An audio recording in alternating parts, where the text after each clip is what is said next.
Pastor Sherman Davis.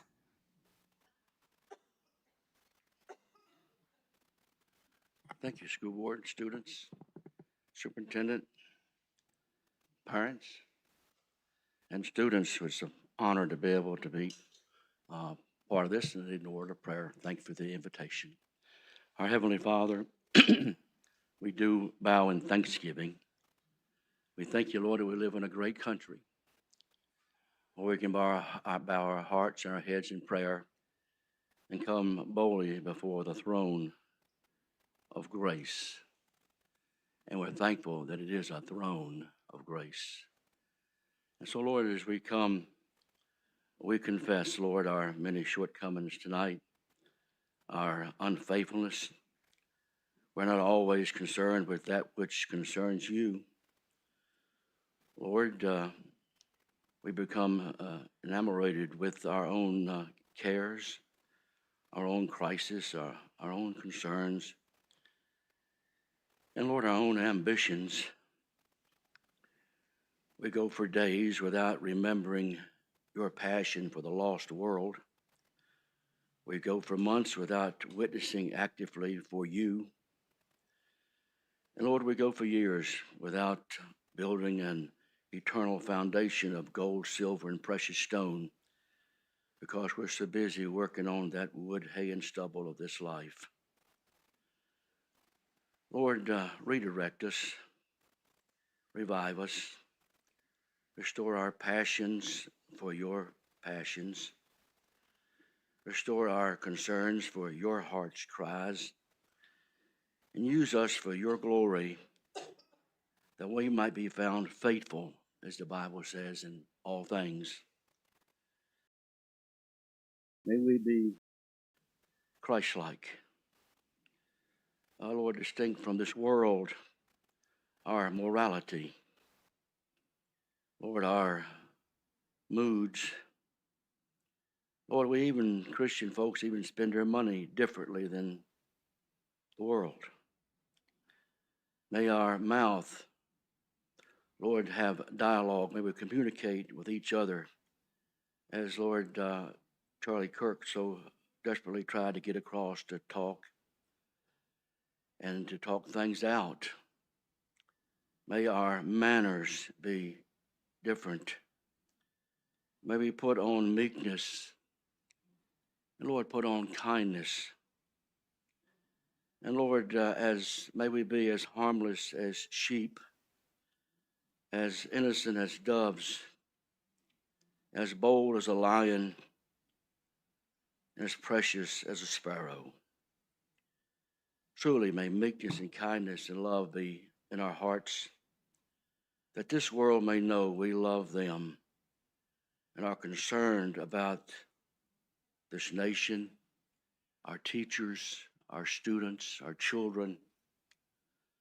Lord, that we might be more intent about what you would have us to do. May we see Jesus. May our hearts be filled with the things that, Lord, moved him. And we be Christ-like. Again, we pray for our teachers, those who desire prayer. We pray for our superintendent and the school board. Lord, the students at King George, those who desire prayer, we lift them up, Lord, before you. Lord, I wish I knew all of them's names. I would call them. But Lord, we just ask you that you would do what only you can do. And tonight, speak to hearts, move in the only way you can move. And Lord Jesus, we'll praise you and thank you for all that you accomplish. In the wonderful, wonderful name of Christ, we do pray. Amen and amen. Thank you, Pastor Davis. The Pledge of Allegiance this evening will be done by Potomac Elementary School's 5th grade class, Mr. Patelli.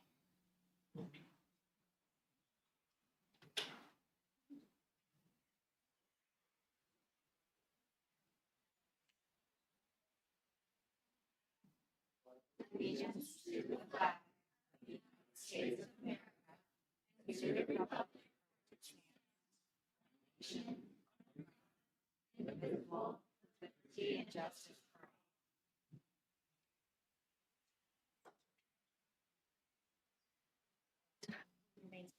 Moment of silence.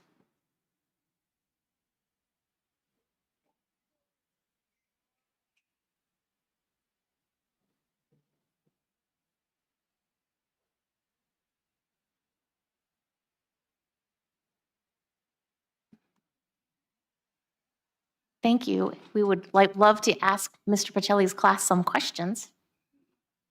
If you would please go to the podium. Good evening. I'm Mr. Pacelli, fifth grade teacher at Potomac Elementary, and we have a song for you.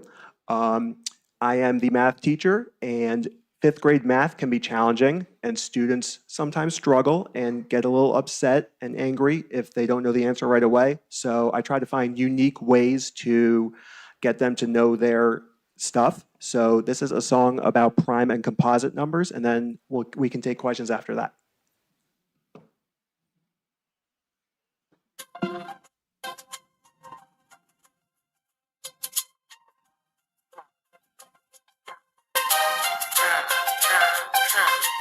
I'm prime, Prime. Only factors are 1 and B. Factors that divide evenly. 2, 3, 5, 7. I'm prime, Prime. Only factors are 1 and me. Factors that divide evenly. 13, 17, 19, 23, 29. Yeah. I'm prime, Prime. Only factors are 1 and me. Factors that divide evenly. 31, 37, 41, 43, 47. I'm prime, Prime. Only factors are 1 and me. Factors that divide evenly. 53, 59, 61, 67, 71.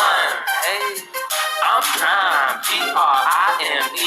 Only factors are 1 and me. Factors that divide evenly. 73, 79, 83, 89, 97.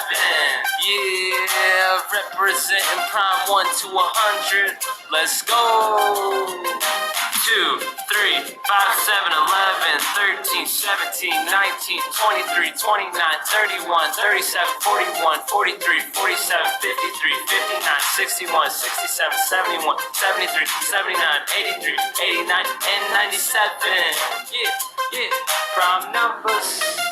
Prime numbers.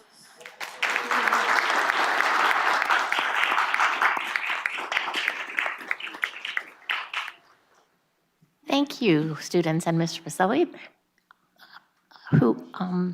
How long did it take to memorize the song? Did you all memorize?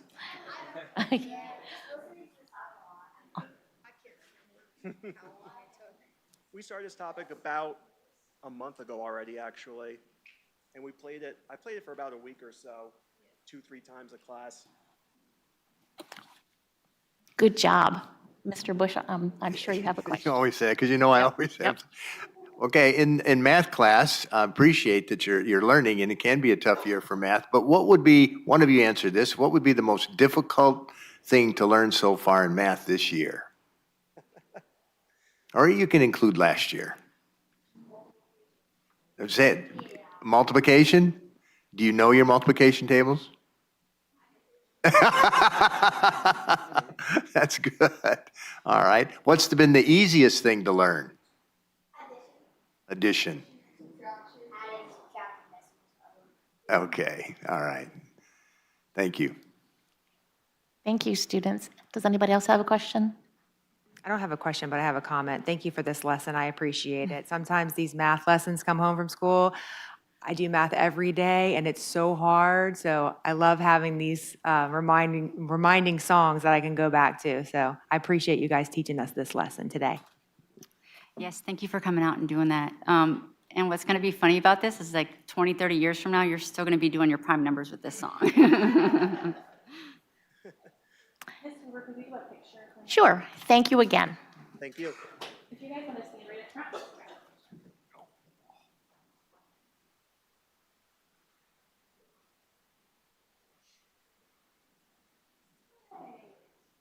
Mr. Kelly, you take one step that way too.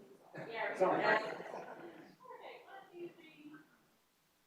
You guys stay right there, and I'll get out of the way so your parents can come take pictures if they'd like to. Do your parents want to take a picture?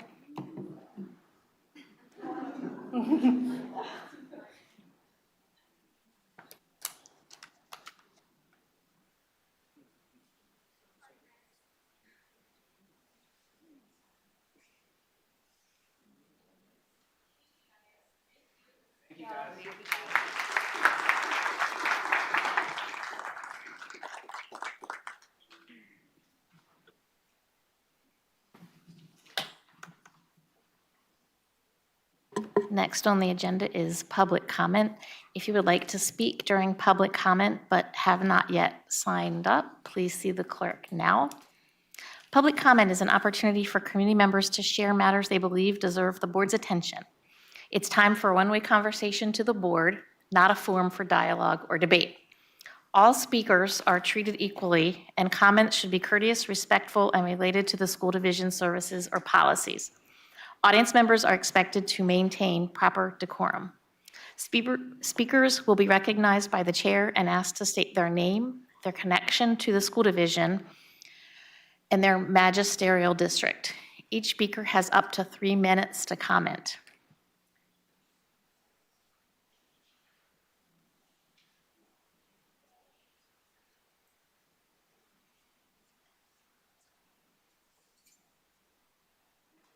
So I'm trying to sign up.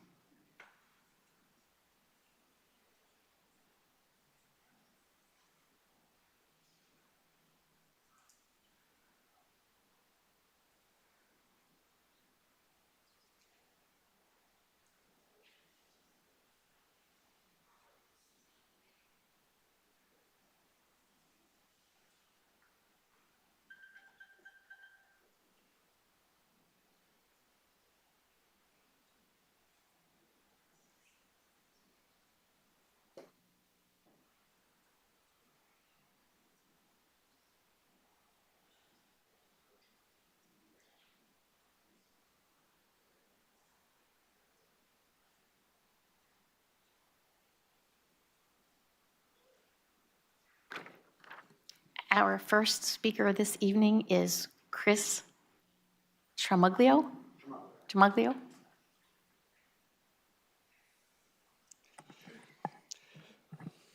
Good evening. My name is Chris Tremalio. I'm a resident in the Dahlgren district, and I am a parent of a child in this school. I'm concerned about the path that this county is taking in our schools. It's bad enough that the Department of Education is being dismantled in DC, but now in our own county, we have a situation where in 1 week, a speaker for Constitution Day that claims to celebrate the beliefs of the Constitution and then proceeds to violate the Establishment Clause of the freedom of religion right, but promotes Christian values to students who may be Jewish, Muslim, agnostic, or even atheist. The hypocrisy isn't lost on me. And that same week, the county is up in arms about a gay-straight alliance and the accusations by uninformed individuals about this club. If you look at your own mission statement for the King George schools, they talk about having students inspire students in a caring, safe, and healthy learning environment. That's not too much different than what the club is trying to propose. I don't envy you. You have to make tough decisions, but as I tell my children at home, what's always right isn't always popular, and what's always popular isn't always right. I hear some people say that the schools are grooming the kids. I'm a teacher myself, not in this district, but no one is trying to change a child's orientation. That's absurd, and it's truly ignorant. If you think we as teachers have some special power over the kids, that we could change their orientation, don't you think we would do it so that we could have them at least do their homework? Do you really want to prevent a club which is simply a gay-straight alliance, one that creates a safe, supportive, and inclusive environment? Your fears have reached a new high and your actions have reached a new low. We're supposed to be giving people rights, not taking them away. Don't wait until later in life until you realize you made a mistake. A club that wants to educate and eliminate ignorance and bigotry, I think is great. And if you don't like it, don't join. Don't send your child. But being a child is hard enough. Let's not make it harder. But save me outrage when people say freedom of speech when you really mean freedom of your speech, but not others. Save me the outrage when you say don't tread on me, but what you really mean is don't tread on me, but I will definitely stomp on you. And save me the outrage when people say freedom of religion, as long as it's my version of Christianity. If you leave nothing with here tonight, please remember that books like Fahrenheit 451, 1984, and The Handmaid's Tale, and other classic books are meant to be a warning, not an instruction manual. Thank you. Thank you.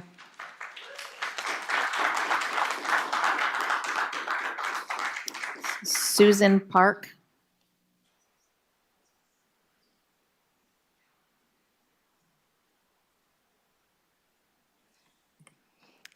Good evening.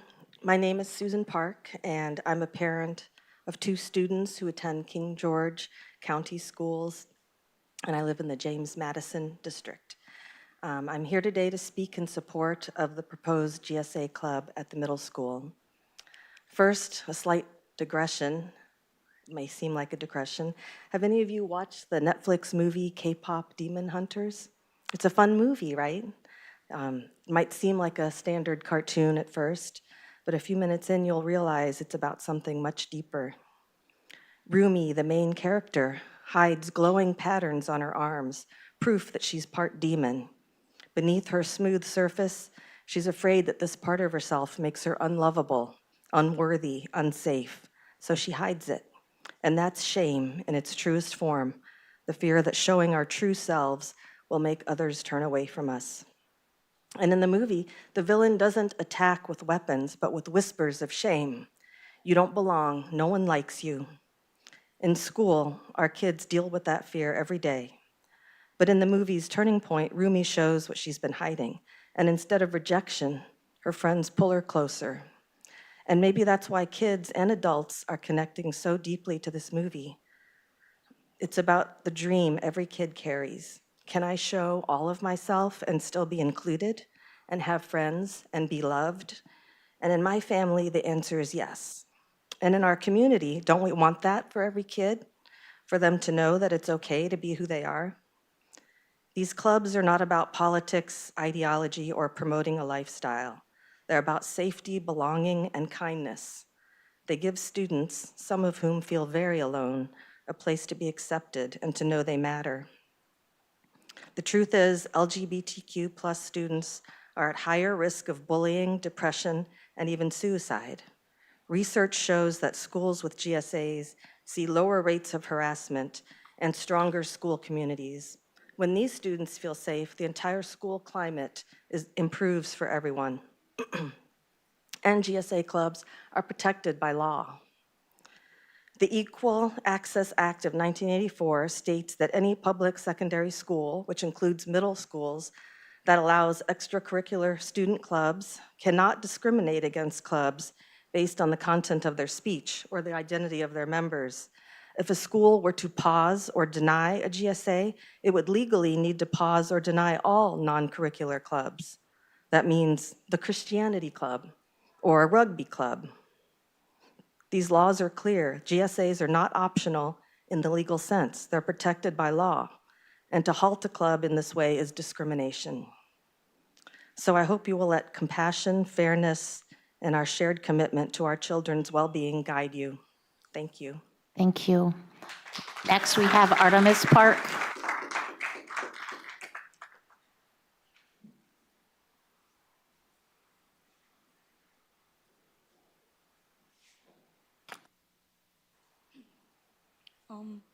Hello, my name is Artemis Park.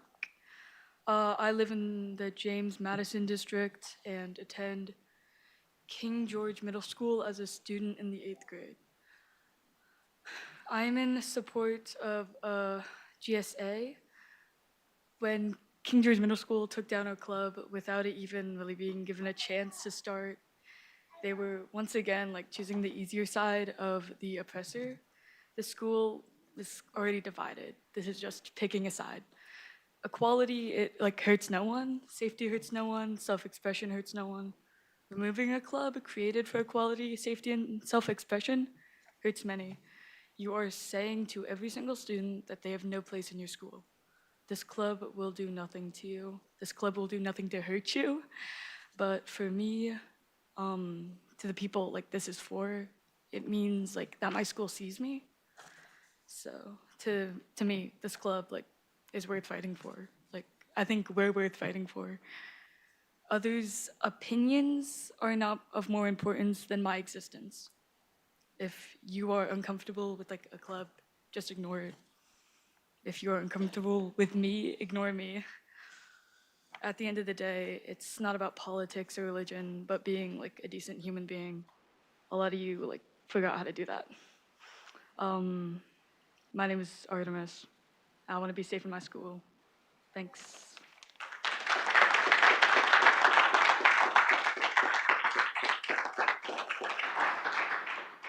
Sherman Davis. My name is Sherman Davis, Pastor Davis, and I'm here tonight to represent the BIBLE. That's basic information before leaving Earth. And I did not realize the agenda tonight, but I would like to say that I have a brother that committed suicide. He was of that persuasion. My sister committed suicide. I was a member of the fixing to join the Warlocks motorcycle gang in Martinsville, Virginia. Was raised in a bootlegger's home and was a drunkard. Saw everything on the other side. I love my brother and I love my sister. Both of them was involved in homosexuality. And I preached both of them's funeral. He loved me and I loved him. I did not approve of his lifestyle. He visited me and I visited him. I'd go visit him in his home with his partner. Lived in Maryland. And, but I did not didn't come to stay that tonight. I just, the scripture says in John chapter number 9, I must work the works of him that sent me while it is day. Night cometh when no man can work. This is about a mission.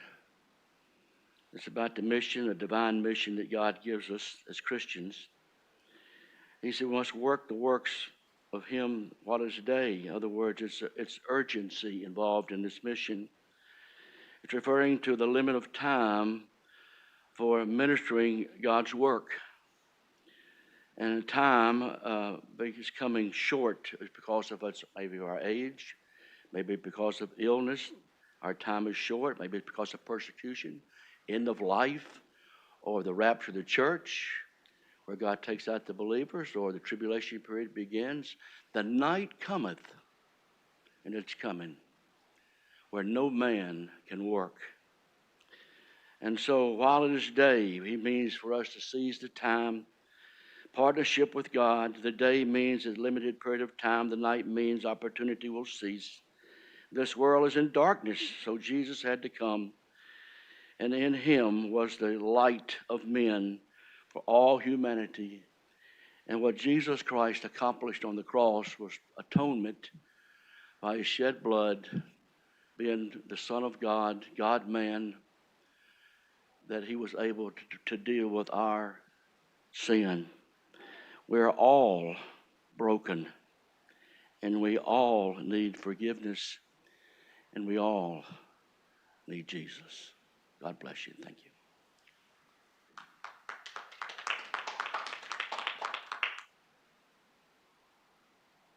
Melissa Hatch.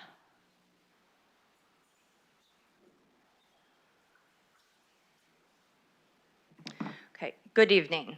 My name is Melissa Hatch. I am here on behalf of the creation of the GSA.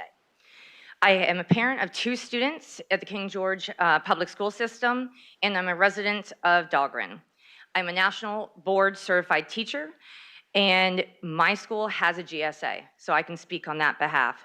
The school where I teach has this, and is a great opportunity for students to come together to show respect and support for one another. This is a club that represents kindness, compassion, and acceptance. And that is what we have to make sure we understand. As a school community, we say we focus on this I in kind. Kindness is not just holding the door open for someone or saying please or thank you. Kindness is looking past one's differences and not being mean to others. How is the community demonstrating kindness to our student population by stopping a club before it starts? What kind of example does that set for our younger generations? Students at any school are all the same. They are looking for someone to listen and to understand them, to show them compassion. Many times, students at this age do not feel comfortable talking to family members about what is occurring in their lives. They are looking for people who demonstrate compassion and who are willing to listen to them. For people to see them for who they are, not who they think they should be. Why are we not allowing a club where students can feel safe and be themselves? Is it fair to not allow all students a place where they can feel safe? That's important for us to be reflective on. Finally, this group is about acceptance. Acceptance is something everyone looks to have. Even adults, we want to be accepted. Everyone wants to be seen for who they truly are, their real selves. This group provides a time where students can meet and not fear judgment by their peers or their community. This is not a group that has mandatory attendance. Students can choose to come or they don't have to. They can support their friends. It's optional. So why are we scared of an option? We want to teach our children to combat bullying. And in our Fox Bites newsletter in the middle school, it has a campaign against bullying. This is a form of bullying because we're not accepting the differences of others.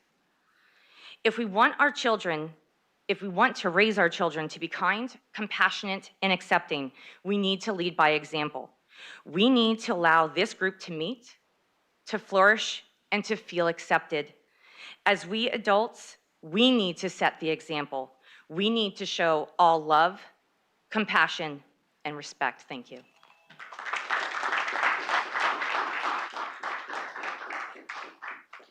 John Wheeler.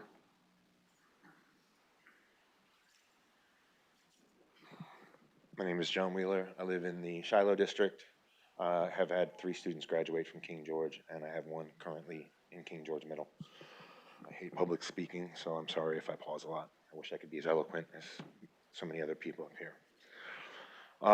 When I went to West Potomac High School, I had gay friends.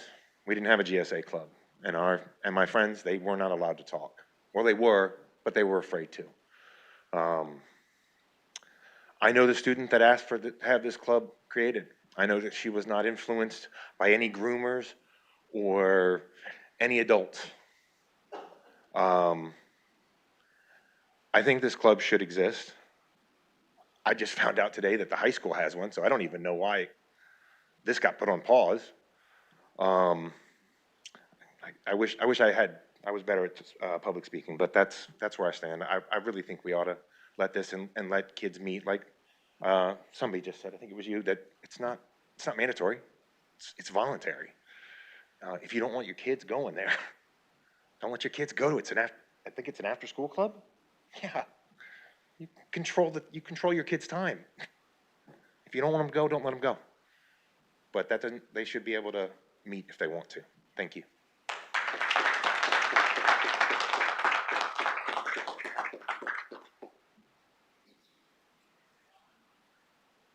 Dawn McVicker, I think.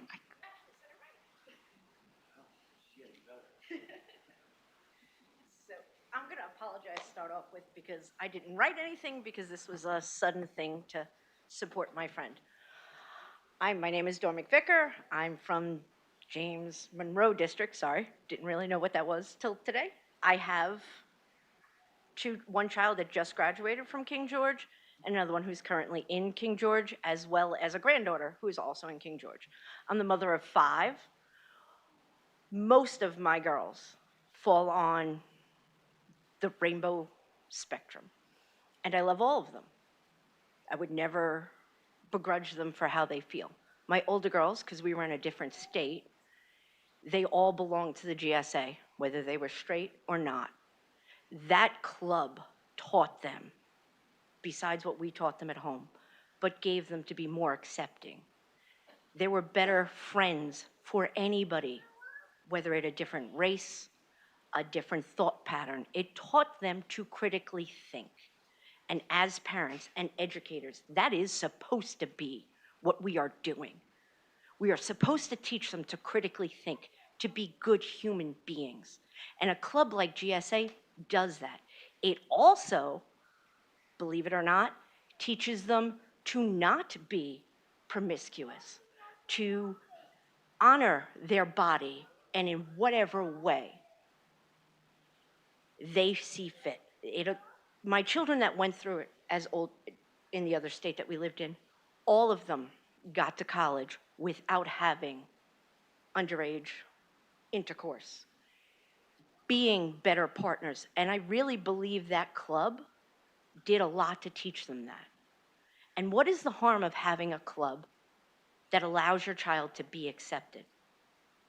During COVID, my one daughter that just graduated thought that she was trans, and she felt very alone and very isolated. There were teachers in the junior high that were amazing. The guidance counselors were amazing. They helped her. They called me, wanted me to know, which I'm kind of on the fence about. I happen to be accepting, but I don't know if other parents would be. I knew already, but that teacher and guidance counselor was amazing and was a support for her. She has figured out that that was not a case. And a club like this would help a child figure that out more. That I'm not trans, or maybe I'm not gay. Maybe I'm just questioning, because that's what they're doing. Their sexual identity, their orientation is starting before they get to junior high. So what is the problem with talking about it? As a parent, I don't want my child to do something, they don't do it. If you're afraid of your children being around people that are different than them, then homeschool them. Keep them out of the district. Keep them out of clubs. Go to people who believe the same as you. Thank you.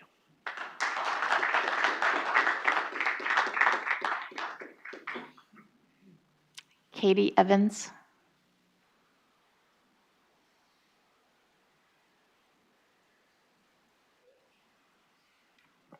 Good evening. My name is Katie Evans. I'm the proud grandmother of multiple children in King George schools, and I'm from the Dahlgren district. And I would like to say a prayer for and in support of the children in the Gay Straight Alliance. O gracious goddess of love and light, protect them now and with all thy might. Watch over the children with care, so they may avoid prejudice's snare. Hail, fair goddess, protector of night, banish all evil prejudice from their sight. Send it far away from them. So it is said, so mote it be. Blessed be.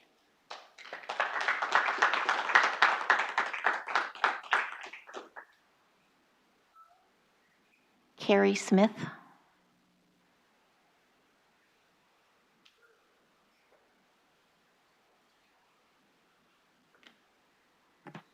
Hello, I'm very blessed. I have been a mom for a very long time. I have 8 children, 4 of which are in King George schools. I have very strong feelings about the GSA.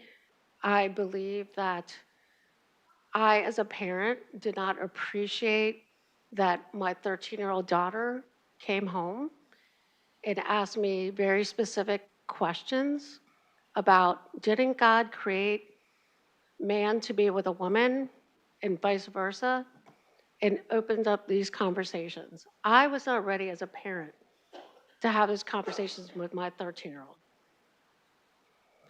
I did not like the way the school sent the emails to the students as opposed to the parents. I did not like that our school board members did not know that this email was not going to be sent out. So yes, these clubs are protected under equal access rights. We also have rights as parents. So under the FOIA Act, That's a request for Freedom of Information Act. Amanda Higgins is responsible for that in the schools. I really would encourage everybody to research that act and know what your rights are as a parent. I would also say that I agree that that is government protective, but citizens can request the meeting notes.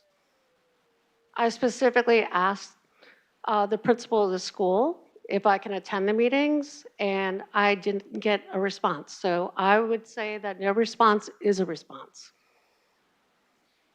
As a Christian conservative, I believe that if you want to have the club, then you should have both sides represented. Okay, if you're going to have a teacher that is heading up the club that we can tell by her post, her public post, the way she votes and what she believes in and her safe places for students, I applaud that. I'm just asking for representation on the other side. Parents can volunteer and participate in these school clubs. The teachers are required by the admins for approvals to start the club. Like I stated before, I did not like how they went about setting the email out. Did not like it at all. Also, too, there's equal rules for all clubs. So if a school had a meeting, a GSA meeting, the same rule would be applied to all other student-led clubs, all non-curricular clubs. Thank you, Ms. Smith. Yep.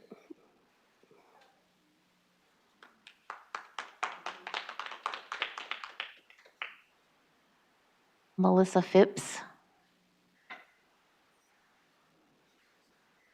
Hello, I'm Melissa Phipps from the Shiloh district. We have 2 kids that graduated and then 3 others in the King George County schools. And I love King George County schools. I think everybody works together and does a really great job. And I think everyone cares and wants to accept and make sure that our kids feel safe in schools and that they are treated with kindness. I agree that the way that this club was initiated and sent out to the students, knowing how controversial this topic can be, was done incorrectly. And I think there is some fault to that. I'm glad that our community is talking about it, and I'm glad that we are at least trying to figure out what's best for our entire community and not just one side or one set of kids. I've always loved kids a lot. They're our future. Everybody knows that. But I feel we should have a club that is a safe space, but it should represent everyone. And I feel like they should be being taught. And as we work through, maybe they're not trans, maybe they're not gay, we can talk about these things. They should have all the viewpoints and they should be shared. I am not familiar with the Gay Straight Alliance Club. I think high school is more appropriate for it. I don't think middle school is the time, especially with the entering 6th graders, especially when parents may not have had those discussions on gender ideology or their sexuality. And I don't feel like the public school system is where that is supposed to be discussed. It should be discussed with their parents. And if these clubs are existing and they're afraid of their parents, that's one thing. We can help with those relationships, but I don't think they should be talking about these with other kids and adults without the parents being aware of it. I am for having these types of clubs, but I think we need to give second thought to what the naming of the club is and what was written in the description of the club in the email. I think was too much. I don't think middle schoolers should be talking about their sexuality and so forth like that. I also wanted to say I didn't know about this meeting, so I didn't prepare anything at all whatsoever because I was out getting prizes for bingo night at King George Elementary School this Friday night. So if anybody wants to come out to King George Elementary School Friday night, we're going to have lots of cool bingo prizes. Thank you.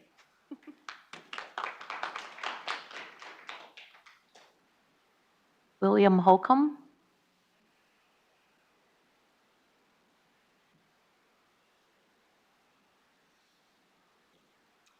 Good evening. My name is William Holcomb, and my daughter goes to King George Middle School. And I just want to speak out against the GSA Club. And I think we can all agree that we desire to support, protect, and guide children. But the question really comes down to how do we do that best? How do we best support, guide, and protect the children that we have? And I wanted to mention a few ideas regarding that. Number one, it's my personal belief that that heterosexuality is the highest good of every human sexual relationship because it has the ability to produce offspring. And by the way, everybody that's here is here because of a heterosexual relationship. And so we want to promote what is the highest good for our students. In addition to that, heterosexual relationships provide the opportunity for a biological family, which is the foundation of human society and the greatest possible blessing I believe that a person can have. I think the GSA Club, in a way, promotes a sort of Lord of the Flies sexual identity for our children, where they're just in this club and they have no guidance, no sound, reasonable guidance with anybody that's mature and has discretion. And so anything kind of goes in that situation. I also think that it's concerning that when the school promoted the club, they didn't send an email to parents, they just sent it directly to students. So to me, that shows like some kind of intention that seems to be nefarious. In addition to that, I would mention that the LGBTQIA group is a very diverse group, which also includes transgenderism, which, as we know, is the mutilation of one's genitals in an attempt to change their biological sexuality. And this is very concerning because the UN has stated that gender mutilation for non-consenting individuals is a human rights violation and a crime against humanity. And so we have to ask ourselves, like, when we're bringing kids into this environment and we're encouraging these questions that are best had at home with parents, what are we doing to them? Gender dysphoria is a long, it's a long documented psychological disorder that exists. And are we going to encourage kids down this path of psychological disorder, or are we going to promote what is the best possible good for their life, which I believe is heterosexuality and their biological gender? And I think that if we're honest with ourselves, we would say this is actually true. And so we have to make the hard decision. Do we want to protect our kids, or do we want to appease the darkest parts of their identity and their feelings? Thank you.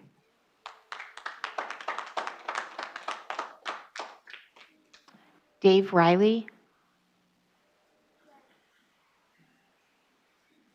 Hi, I'm Dave Riley. I'm a teacher at the middle school and a resident of King George. I'm here to speak out in favor of the GSA. First off, these clubs save lives. That's just a fact.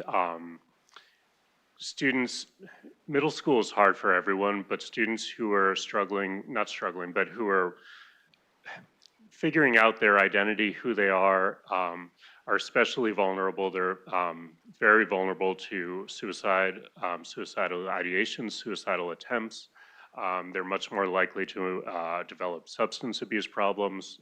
They're more likely to be victims of bullying. These clubs save lives. Secondly, they're protected. Our students do not surrender their First Amendment rights when they enter our schools. This has been established as these clubs are legal. It's gone to court several times, and the clubs win. They will win this time if it comes to that. As a resident of King George, I don't think a good use of my tax money is to defend this. Frankly, I think like the students who are advocating for this, I really admire them. They're standing up for what they believe in. They're advocating for themselves, and they're doing it knowing that there's going to be pushback. And I just want to say I admire that. And lastly, I understand the concerns that middle school is young for this. I understand where people who feel that way are coming from. But the fact of the matter is that when you're in middle school, That's when people start to be attracted to other people. That's when you're realizing maybe I'm gay, maybe I'm a lesbian, whatever, maybe I'm bi, and having a safe place for them to go to feel accepted. Again, I've said it before, but it saves lives. Thank you.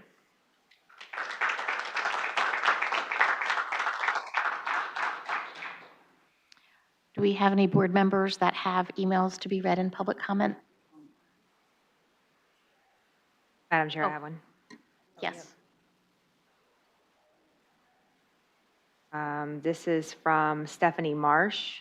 Apologies if I'm saying your last name incorrectly. My name is Stephanie Marsh. I'm a parent of children in the school system. I am concerned by the pausing of the LGBT club formation. Either all clubs should be allowed in the schools or no clubs should be allowed. We as parents encourage our kids to take initiative and pursue the things that interest them. What message does this send when we shut them down as soon as they try to do just that? These students should be supported in their efforts to start something they are interested in. There is no harm in letting like-minded individuals gather. Rather, this creates a safe space for marginalized students to gather and support each other. Please allow the formation of the LGBT club. Thank you, Stephanie Marsh. Thank you, Ms. Cleveland. Anyone else? Moving on to superintendent comment. Okay, thank you, Mr. Chair. Can you hear me? Okay. All right, I feel lower than I usually am. I think this superintendent comment was put in for this reason tonight. So thank you all for being here. I certainly appreciate all of the folks that showed up this evening. I think Ms. Phipps said earlier that King George is a great place, and there's a lot of involvement. And the reason it is because of this. It's because everyone that is here this evening sincerely cares. And we care that you care. So thank you for being here. I can tell you right now that there has not been a decision made one way or another about this. We have had conversations. I do want you to know that we have a policy on student organizations. We have established practices that we've employed for many years when it comes to student organizations. Our policy is IGDA, if anybody wants to reference that. There are a few bullets in here that I want to bring to everyone's attention that I think are important in this conversation. Any student organization that meets, it must be voluntary and it must be student initiated. This is for all of our clubs and organizations. So bullet 1, the group's meetings are voluntary and they are student initiated. Second bullet, the group is not sponsored by the school, the government, or any government agency or employee. Third bullet, the agents or employees of the school or government are present at religious meetings only in a non-participatory capacity, and that really goes beyond religious reasons in King George County schools. Our club sponsors are there just as in a supervisory role. These are very often, always run by students. The meetings do not materially or substantially interfere with the orderly conduct of educational activities at the school. And then finally, non-school persons, I think this question was asked tonight, non-school persons do not direct, conduct, control, or regularly attend the activities of the group. So I think that answers some of the questions that were brought forward this evening. The process that took place here, so what happens when a student decides to initiate a club, and I can tell you as former high school principal, there are hundreds of clubs that students attempt to initiate.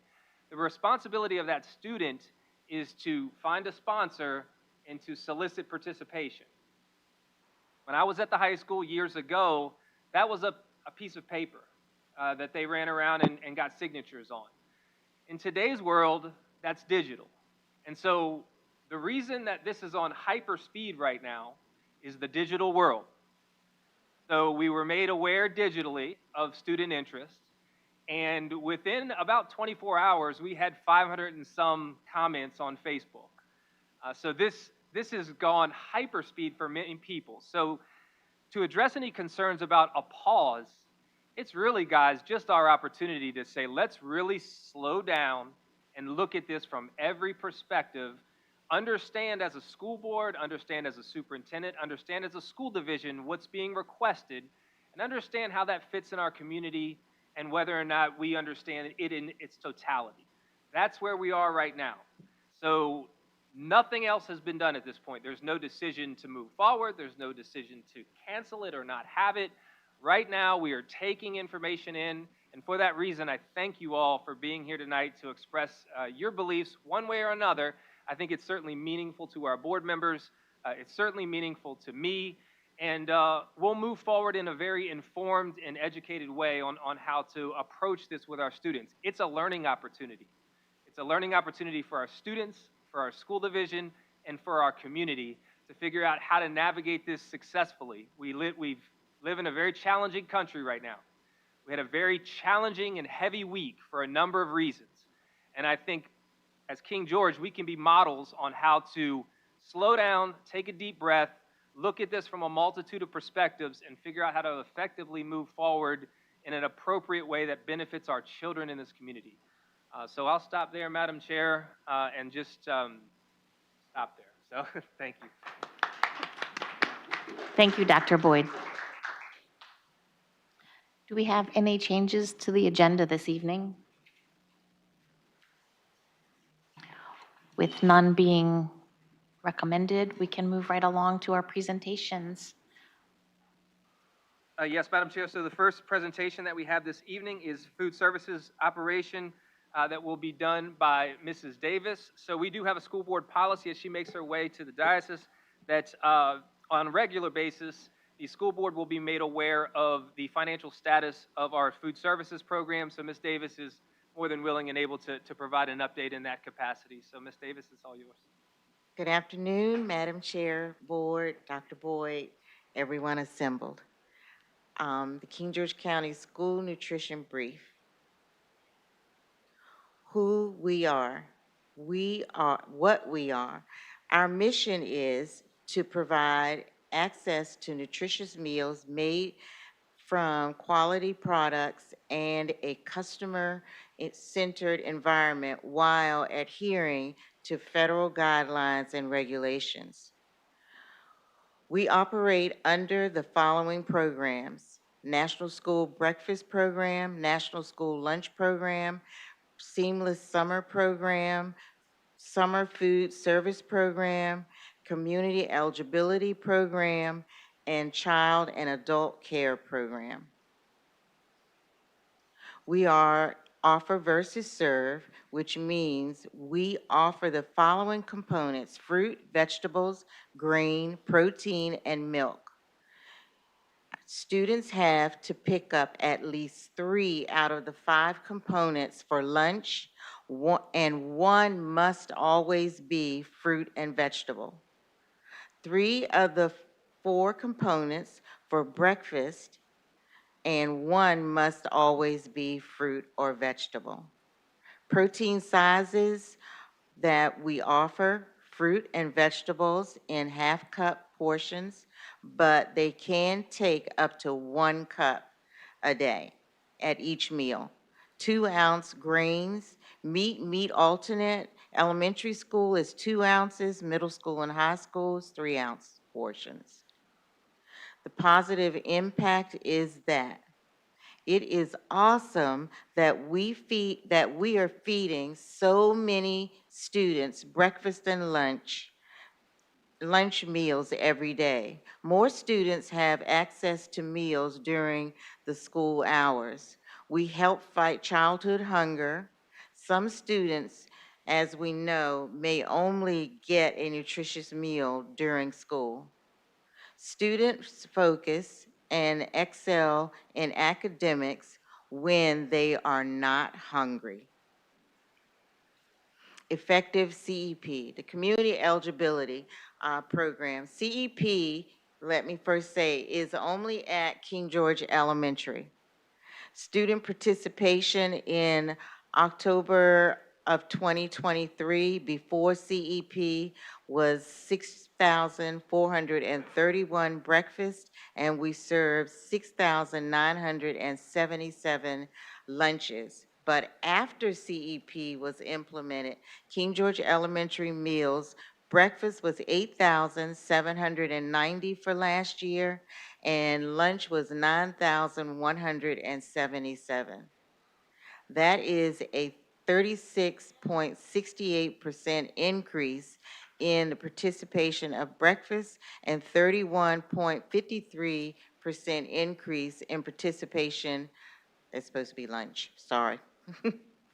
What is our goal for CEP? To extend the program to more schools in the county through validated meal applications and submissions. What is CACFP? At-Risk After-School Meal Program. Ensures children in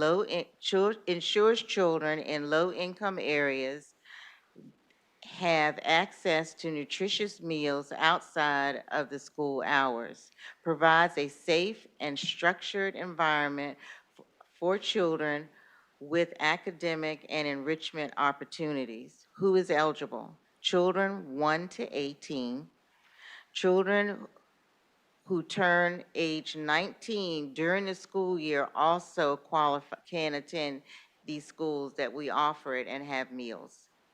No age limit for individuals who have disabilities. Challenges.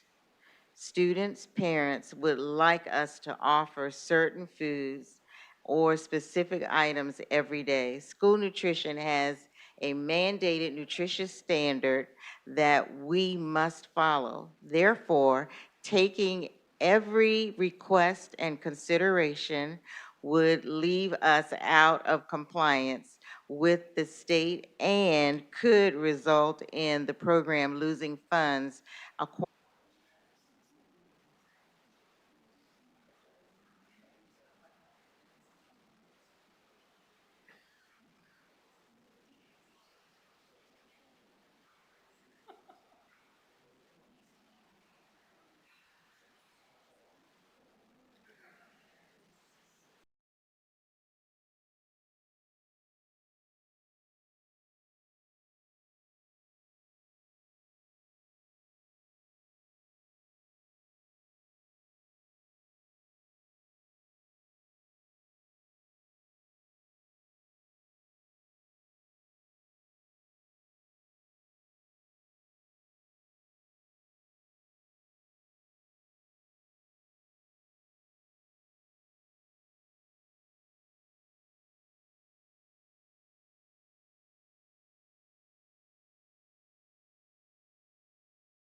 Thank you, Mrs. Davis.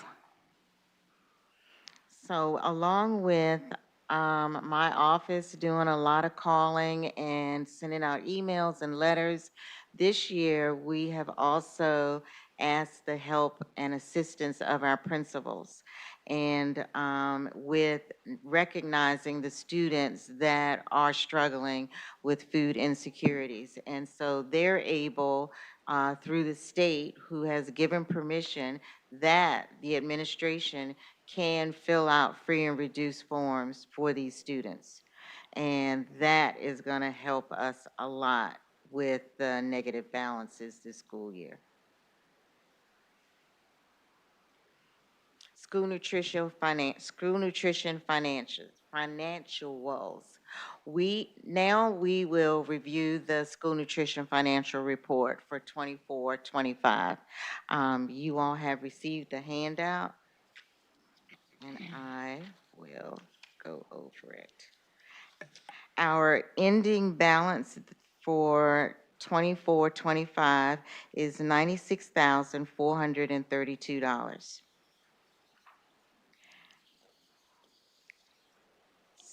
Our ending balance after some equipment that was purchased came out. So our beginning balance for this school year, 24-25, is $72,290. And as you know, we have been working with a couple of $1 million for the past 4 years. And I just want to tell you some of the things that I purchased with the money. We did pass-through warmers, 2 for Potomac Elementary. At King George Elementary, we remodeled the whole serving line, both sides, and did an extended serving line with adding more wells for hot food. Plus, we purchased 2 warmers there. At Sealson Elementary, we did 2 double-stack warmers, 2 double-stack warmers, a double-stack convection oven, and we also remodeled their serving line and included cold wells and hot wells there. At the middle school, we did a lot of repairing with equipment, replacing some of the equipment such as the salad bars. We worked on the serving lines and installed some electrical outlets because we have these new machines, we call them the electrical cow, and it holds a 5-pound bag, 5-gallon bag of milk. And the kids just put a cup under it and pull it. And I hope our reps have tried it, but it is like the best milk ever. And it's very cold, and the milk consumption at the high school and the middle school has doubled since we installed those. And so I think that was a very, very good investment. The other thing, at the high school, we installed 6 combi ovens. We purchased small wares for all of the schools, and we did the graphic design for the cafeteria inside and out at the high school. So I hope you've had an opportunity to go and see it because I think it is beautiful. And just to see the kids that day that they got to walk in there was amazing. And I wanted to let you know that this year, but last year, at the ending of our school year, we did 346,832 lunches. We did 190,432 breakfasts for last school year. That's a lot. That's a lot. Do any of the board members have any questions or comments for Mrs. Davis? Hi, Ms. Davis. It's always a pleasure seeing you. Thank you. Over all the years that I've communicated with you, it's always has been pleasant and informative and helpful. So thank you. What do you think the cause was for the increase in the lunches and breakfast? Such a large increase. At King George Elementary, because all the meals are free, those students eat free breakfast and free lunch every day because they're CEP. Okay. Thank you. Hi, thank you for this presentation. I have a question about the negative balances. Is there a certain food that they can take themselves into the negative? I know that there's some, the reason why I ask is because I know that there's some like special food that they can get. When my son has his card, he goes into the negative all the time. But I know that there's some special food other than like milk, things like that. But is there like a limitation when you can't go past a certain negative if you're buying like some junk food per se? Well, with that, the only thing that you can ever charge is a meal, and if you have a negative balance, you can't buy snacks. Okay. So you can't buy anything like that. At the high school and middle school, because we have the cows, the milk is, we don't have a limitation on that. So if they get 2 cups of milk with their lunch, I think there's nothing wrong with milk, and it's only 1%. Yeah, no, thank you. You answered my question because I was just wondering if the snacks, you keep on going in the no. negative. Okay. Yeah, thank you. Yes, Anita, you mentioned that you'd gotten with DSS to help with getting back some of those funds. Have you gotten any response Well, from they them? they will not be able to get back the funds for us. They will help us recognize and talk with these parents who who qualify for DSS, but just refuse to do it because there is no limit on charging a meal. The state says we can't deny a meal to a student. The only way that we can deny it is if a parent puts on there, I don't want them to charge because they pack. But then even that way, we still have to like investigate and make sure, especially if it's an elementary school student, that when you open up that lunch pail, that there is a lunch in there and not a Coke and a bag of chips, which we have found. All right, thank you. Mm-hmm. Thank you very much, Mrs. Davis. Thank you. Oh, and so I did fix a light dinner for you in the back. I wanted you to try this new burger that we had. We had a food show last year, and students came and parents came, and they got to sample all the food that we had there, and everybody loved this company's burger. And the burger has no chemicals in it, no dyes. It is like an all-natural burger, and it is absolutely delicious. So I did make y'all some in the back, and but the other thing is that if you have recipes, and at our you're more than welcome to come to our nutrition committee meeting, but people bring in recipes and we turn them over to our chef, and our chef can take those recipes and make them a school meal. Like they can make them so that the school they will fit USDA. Thank you, and thank you for providing a snack for us since we have been working quite a long time this evening. Yes, you have. We appreciate you. You're welcome. Thank you, Ms. Davis. Thank you.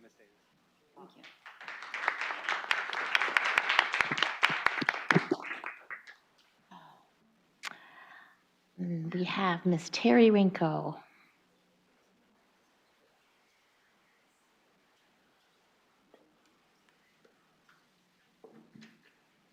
Ooh, display.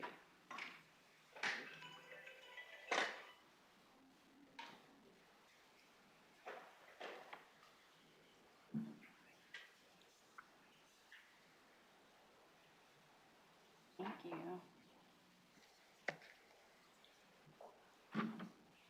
Thank you, guys. Is it me? Yeah. I just wanted to see your face again. Thank you. Sorry, you're fine. Thank you.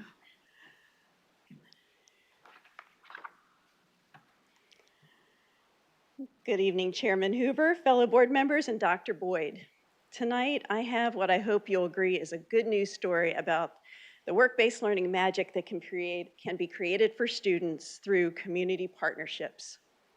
With me at the podium today are Ms. Jackie Morton and Mr. Grant Schmelzer, CEO of Independent Electrical Contractors, or IEC. For some background, Independent Electrical Contractors is a non-union network of electrical contractors. IEC Chesapeake covers the Chesapeake Bay watershed region of Maryland, Virginia, and Washington, D.C.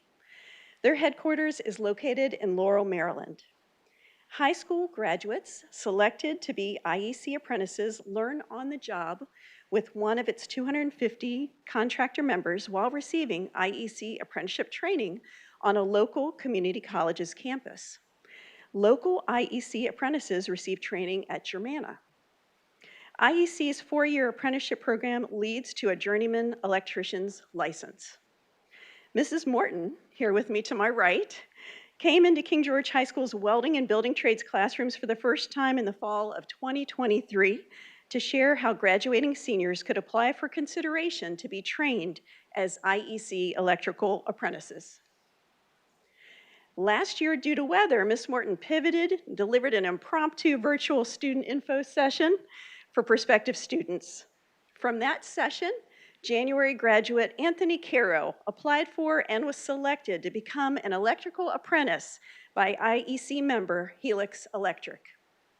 Anthony began working with Helix right after graduation on the Kalahari Water Park project in Thornburg. And that is Anthony to the right, working on site. His proud mama sent me that picture. He's already bought his first car, may I say. This great opportunity was on the heels of our very first electrical apprenticeship signing with January graduate Kevin Armitrout, selected for training by King George County Schools local work-based learning champion Bobby McLaughlin, owner of 4 Elements Electric, and Mr. McLaughlin is here with us today. So let's talk data. King George County Schools has been the subject of a 3-year grant-funded study by Rappahannock Goodwill Industries to help us identify and potentially build out 2 to 3 post-secondary educational pipelines to springboard students from King George High School CTE programs to living wage employment. Rappahannock Goodwill did market research, reviewed labor statistics, and held multiple subcommittee meetings right after most of all of last year's CTE stakeholder dinner meetings, collaborating with our business partners. Goodwill determined that electrical was our most achievable post-secondary educational pipeline. At Mr. Caro's apprenticeship signing ceremony, independent electrical contractors shared that they offer a pre-apprenticeship training program in area high schools aimed at readying qualifying seniors to become good apprenticeship candidates. King George High School does not currently have a formal electrical program in-house. IEC offers a 160-hour pre-apprenticeship program option in high schools to equip senior participants with the skills to be good IEC apprenticeship candidates. IEC provides the program application and a 1-hour pretest. IEC Chesapeake also provides an instructor from industry to be vetted by King George County Schools and onboarded by IEC. Textbooks, student application fees, online OSHA training, CPR first aid instruction with certifications, an apprenticeship hiring day at the high school with member electrical contractors interviewing candidates at the local high school. Hired electrical apprentices go on to work the next summer and receive 4 years of training through independent electrical contractors on Germanus Community College campus, leading to an electrical journeyman's license. They also receive at graduation from this program an electrician's toolkit. Last summer, outgoing supervisor of secondary education, Mrs. Hill, and owner of 4 Elements Electric, Mr. McLaughlin, reviewed the IEC training program.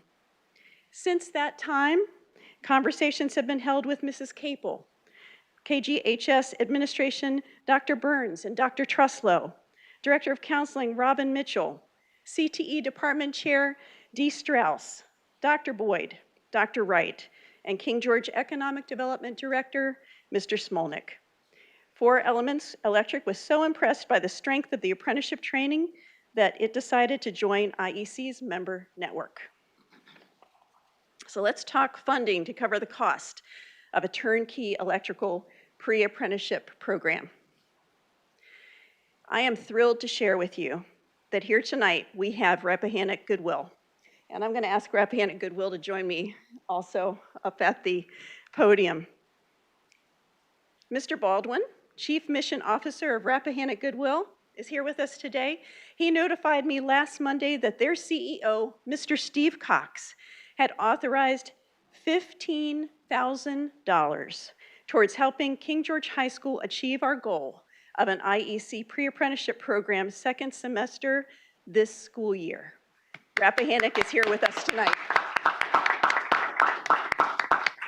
We have Jessica Weber and also Shanna Butchard.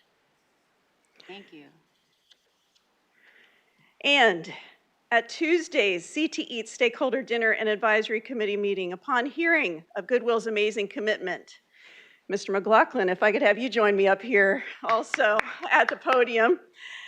Mr. McLaughlin of Four Elements announced at that dinner when he heard this great news from Rappahannock Goodwill's generosity that he would also match that donation, essentially funding the entire independent electrical contractors pre-apprenticeship program for a starter cohort of 10 students. Wow.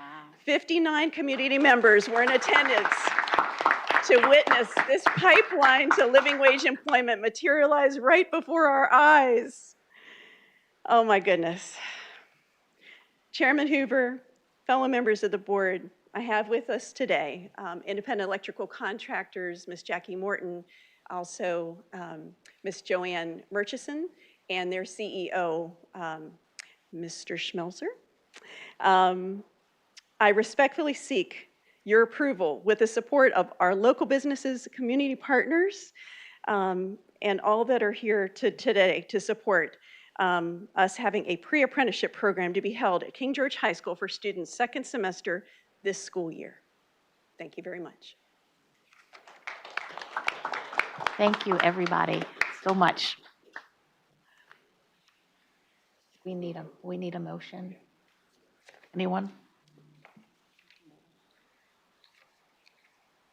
I make a motion that we approve the second semester's pre-apprenticeship program for this second semester. Second. Motion has been made and seconded. Is there any discussion? Madam Chair, thank you so much for your commitment to our community. This is such a great news, and we really appreciate your partnership. Madam Chair, can I say something to it? Sure. I just want to recognize Mrs. Rinko for a minute. She is an amazing person, and we're lucky to have her in King George County Schools. Right. You just probably heard a little bit. She has pulled a lot of people together to do a lot of amazing things in King George County. She came to me about this program, and she said, I think this is good for kids. And I said, go for it. And then she came back shortly after that, and she said, well, it kind of costs a lot of money. Yeah. I said, oh, yeah, I don't know how we can figure that out. And she said, set me loose. and she went for it. And when Terry's focused and does great things happen. So I just want to take a moment to recognize Mrs. Rinko. So thank you so much, Terry. I don't think many people would disagree with that, Dr. Boyd. I would also like to recognize Mrs. Rinko. I was at the meeting on Tuesday night, and, you know, you said there was 59 people there. I guessed it was about 60, between 60 and 70 people there. More people there than I've ever seen at a meeting of any kind for any of our committees. And it's all because of the work that you do, Terry. And we thank you so very much for that. And with the plans that the board has, and I think those are all public, about getting a new VOTEC center, a two-story VOTEC center here in the county, will only increase what is going on, because what you guys are doing, electricians, welders, we need them all in the county, and hopefully we're going to be able to help that out. So thank you very much, Terry, and you're like the Energizer Bunny. You just keep going and going, but it's all great. Thank you so much. I believe in King George County Schools, and so do our partners. And I just want to thank everyone so much for coming together. We all have the same goals, and it's just thrilling to see it all come to fruition. So we thank you very much. Thank you for this motion, and congratulations in advance to our coming pre-apprentices. We need to take a vote now. All in favor? Aye. Aye. Chair votes aye, motion carries. Yay!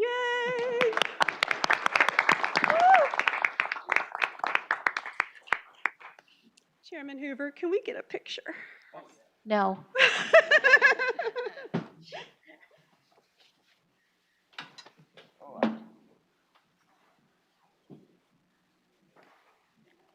This is for you. Oh, I love gifts. Thank you so much. Thanks. Thank you. Thank you. Yeah.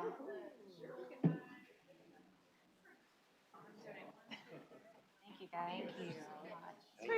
Light bulbs in there. Oh, light bulbs? Thank you. Oh, really cool, guys. Oh, wow, yeah. Oh. Oh, look. Hold one of these. Look. You push it and it's on. Oh, dude. Oh, that is cool. You can hold this, David. I'll hold it. Me too. Oh, my God. This is so great. Good in. Bobby, you're like my height.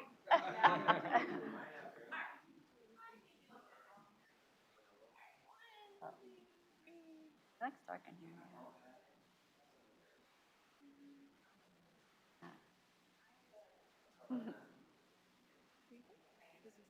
Good.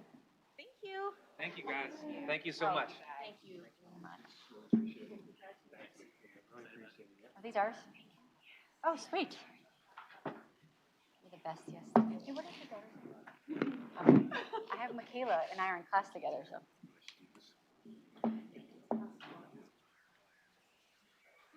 Ironclad.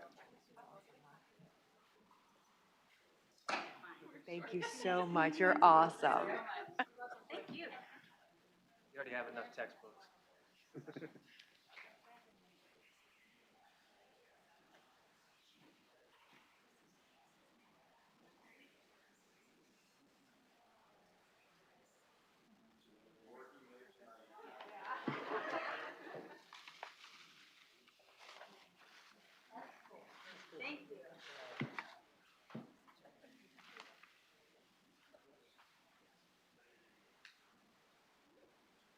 Okay, thank you again. We're going to move along to our student representatives. Chance to shine here. Sultana, would you like to go first, please? Good evening, everyone. My name is Sultana, and I'm one of the student reps for King George Middle School. I would like to start off by saying thank you to our staff, and we have had a great school year. Everything has been good. Our teachers have been very helpful, and I want to say thank you. Next, I would like to say good job to girls volleyball, basketball, and also boys soccer. Furthermore, boys soccer has a game tomorrow against Locust Grove at 4:30. So do the girls basketball team. They're playing against Louisa, and it is a home game. Volleyball is playing against Fredericksburg Christian School. And yeah. And King George Middle School has an anti-bullying poster contest. This contest's goal is to design an anti-bullying poster. This poster is to raise more awareness of bullying and to encourage a more positive and safe school environment. 2 winners will be selected from each grade. And this week, KGMS is having an attendance spirit week. This spirit week is to bring awareness to school attendance and how each day it matters to show up. Today was roll out of bed and show up day, pajama day. Tomorrow is can't hide your pride in being here, wear camo. Wednesday is color up countin', wear school colors. Followed by wild about attendance, wear animal print. And lastly, present for the future, which is dress like your future job. All these spirit ideas were suggested by the leadership students. These spirit days weighed in a bunch of factors, things like would student really do these and how inclusive it would be and availability. And King George Middle School PTA is hosting a movie night on October 17th. The doors open at 6:30 and the movie starts at 7. The movie chosen was The Bad Guys 2. And last week, Thursday, King George Beta Club had their first meeting. This meeting was all about getting to know what Beta Club is and how things work, and their motto, lead by serving others. As a Beta member myself, I'm looking forward to seeing what our club sponsors have for us to do. Thank you. Thank you, Sultana. Jake. Good afternoon. For those who don't know, my name is Jake Lawver, and I'm one of the senior representatives for King George High School. This year, we started a pass. It was now every Wednesday. It was a 45-minute block that fell into either first, second, or fourth block. We are now happy to say that next week, we will start 2 passes a week, with one being on a Monday and the next being on a Wednesday. One of these days will be utilized for students to go to clubs, and the next will be for academics, where they can use this for study hall, to get extra assistance in classes that they are struggling in, or to make up work, or if they need tutoring from classes. Our counseling team has been also really strong with senior and college readiness, with college admissions night coming up on Monday, September 29th, along with a financial aid night coming up for underclassmen. There's a college fair coming up at Spotsylvania Town Center, along with, we just finished 3 college boot camps for seniors to get them ready for their time after high school. Starting today, counselors will be meeting with every senior to talk about their plans for finishing out high school and for what shall come afterwards. And tomorrow for underclassmen, AUS Marshall will be coming for a digital safety presentation. As mentioned in our last meeting, the SCA, the newly founded Student Council Association, applications have gone out to students, so they will be filling those out and turning them in. And this week we are full of fun spirit days to lead into our homecoming pep rally this Friday, which will be followed by our homecoming game. Should be kicking off about 7 p.m. on Friday if you guys want to come out and watch the Foxes play. And then we'll have our fun homecoming dance on Saturday from 7 to 10 p.m. I wanted to recognize a couple areas in the high school with the DECA chapter had 5 student officers that returned from Camp DECA, and they have their first optional competition at the state fair on October 1st with districts in November. Cross country also just competed in the nation's largest, most competitive race with over 3,500 athletes from 130 schools across 13 states. I reached out to their coach, and he provided some names that he wanted to recognize with strong leadership coming from Sam Crombie, Caleb Nzana, and Ruth Louise Page. And you had some students that showed strong sportsmanship in Ian Clark and Bennett Metz. And we had strong performances from students Sam Crombie, Sam Page, Caleb Nzana, Bailey DeLear, Virginia Gentelli, and Elena Tweedle, with notable improvements from Samuel Ritchie, Liz Crombie, Anna Tidwell, and Raul Nieves. Sorry if I messed that up. But to finish off, we had first teachers today was to show off the colleges that they attended, with seniors dressing like their kindergarten selves and underclassmen rolling out of bed in their pajamas. And we're going to end off the week with our seniors in their togas. See how those with everyone with their Birkenstocks. It's a big trend around the school nowadays, with our underclassmen showing off their school spirit wearing blue and gold. So I look forward to seeing you guys at the homecoming game, as hopefully we'll win over, I think we're playing Cortland so it should be a good game. I appreciate you guys inviting me back, and I hope everyone has a good rest of the night. Thank you, Jake.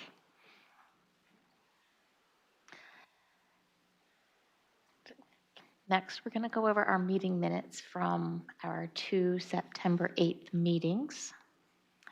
Does anybody have anything to change or add or delete from either of those minutes? If not, could I have a motion to approve them? I make a motion that we approve the minutes for, let me get the dates, for September the 8th, 2025, both of those for the work session and the regular meeting. Motion made and seconded. Is there any discussion? All in favor? Aye. Chair votes aye. Motion carries. Next, we have a discussion on donations. Dr. Boyd? Yes, Madam Chair, this is for consent agenda 2. So this will be regular moving forward, but this month, since our last school board meeting, we have 2 donations that have been offered, one to King George High School from Bowhead Defense in the amount of $1,000 specifically for the football program. And secondly, to Potomac Elementary School from the William M. Cage Library Trust of $500 for library supplies. So I would ask for approval of that this evening. I make a motion that we approve the donations from Bowhead Defense and the William H. Gage Library Trust. Do you need the dollar amounts?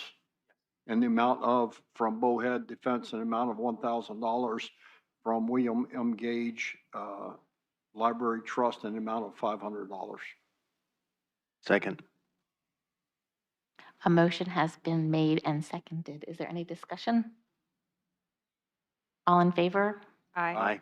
Chair votes aye. Motion carries. Thank you.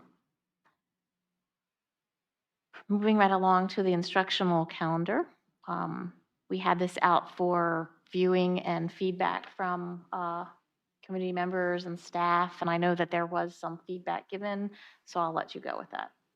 Yes, Madam Chair. So if you remember at our last meeting, the instructional calendar for 26, 27, 27, 28 was offered for discussion.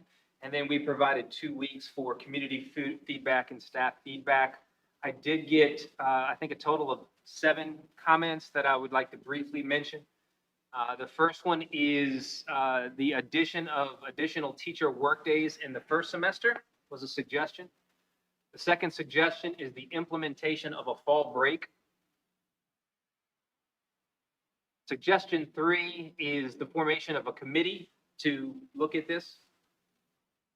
4, starting school in the middle of the week this year was difficult because we've already missed many Mondays. 5, days for conferences are not helpful because staff members believe that parents that we need to attend don't often attend. 6, changing the calendar or changing work hours 1 month prior to the change is difficult. So I think we talked a little bit about this, making sure that we approve a calendar and stay with it. And then finally, if parent, this I'll read it as it's stated. If parent conference days are required by the state, they should be half days so that some instruction could still be provided.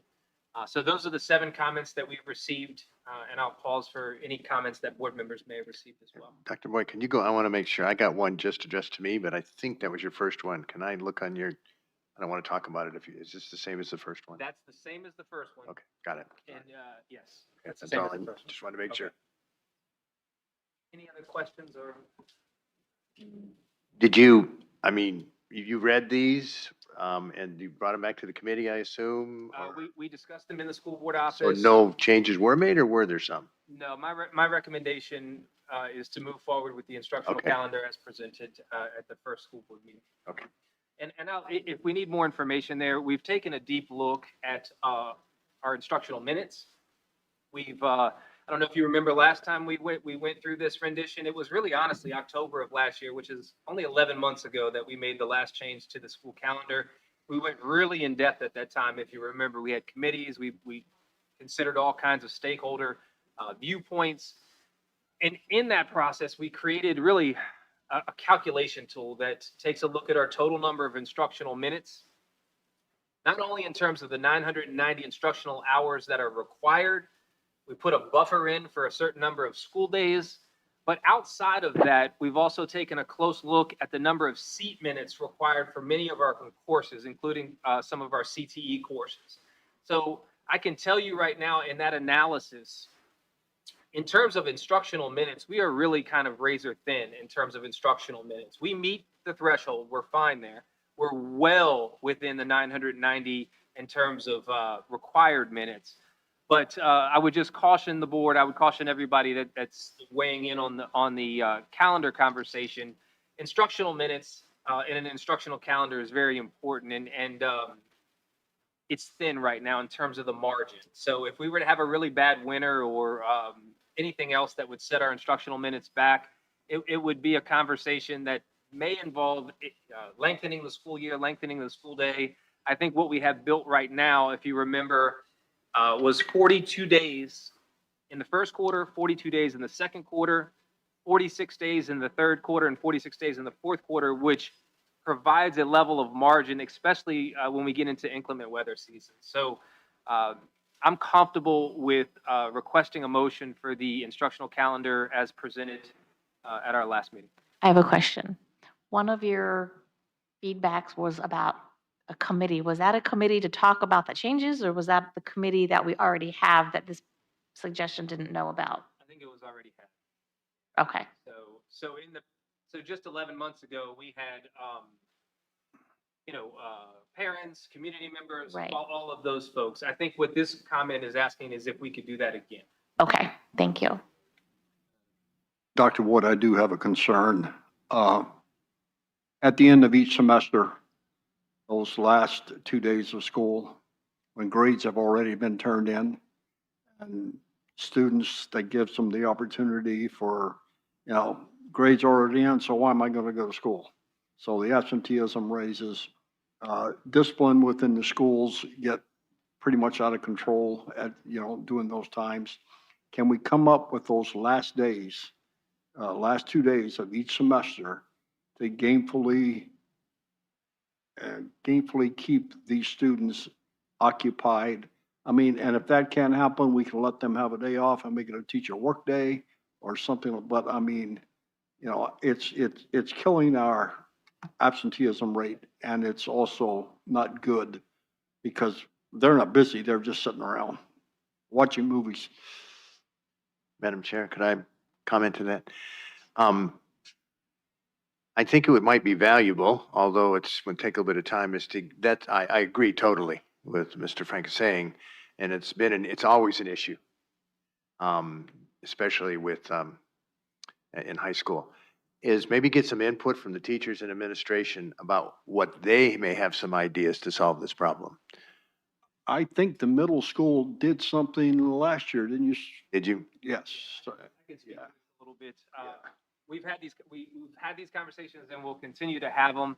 Actually, the middle school does a great job of it right now. They do a end of the year assembly where they recognize a lot of achievements that the students have made and really have a lot of prizes, and it's really celebratory. And my experience from what I've seen, the kids show up for that. They really want to be there for that. So I'm not sure if this came up at our last meeting, but I can tell you since then, we've had a principal meeting. We've talked about how to increase engagement and make those last couple days valuable. It is somewhat of a necessary evil because, all of our students finish at a different time, and we need a little extra time with some students, and some students don't need that extra time. So that's the kind of necessary evil part.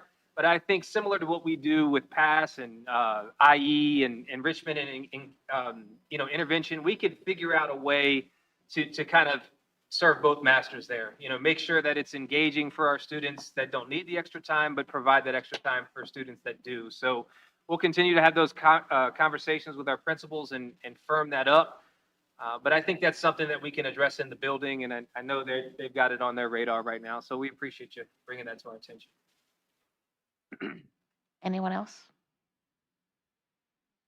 Do I have a motion to approve the calendar? I move that we approve the King George County Schools calendar for the 2026-2027 school year. And the 2027-2028 school year, both calendars. Second. All those in favor? Aye. Aye. Chair votes aye. Motion carries. Moving on to policy manual updates. We're getting them down. Thank you, Ms. Scout, for that. Dr. Boyd? So I'll go through this quickly again, similar to what I did last time. I think the board members appreciated that. We are still in the process of eliminating the forms that we discussed. So what I have for you this evening is 3 regulations that will have to be updated based on the fact that forms were referenced in those regulations.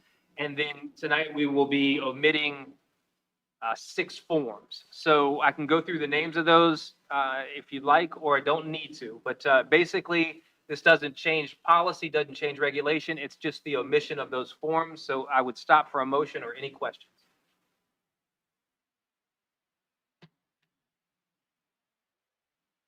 Does anyone have any questions? No questions.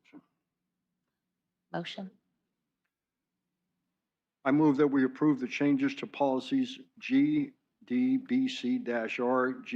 GDI-R, IGBG-R, and delete policies GBBC-F1, GDBC-F2, GDI-F3, IGBG-4, JFG-1-F1, and JFG-F2.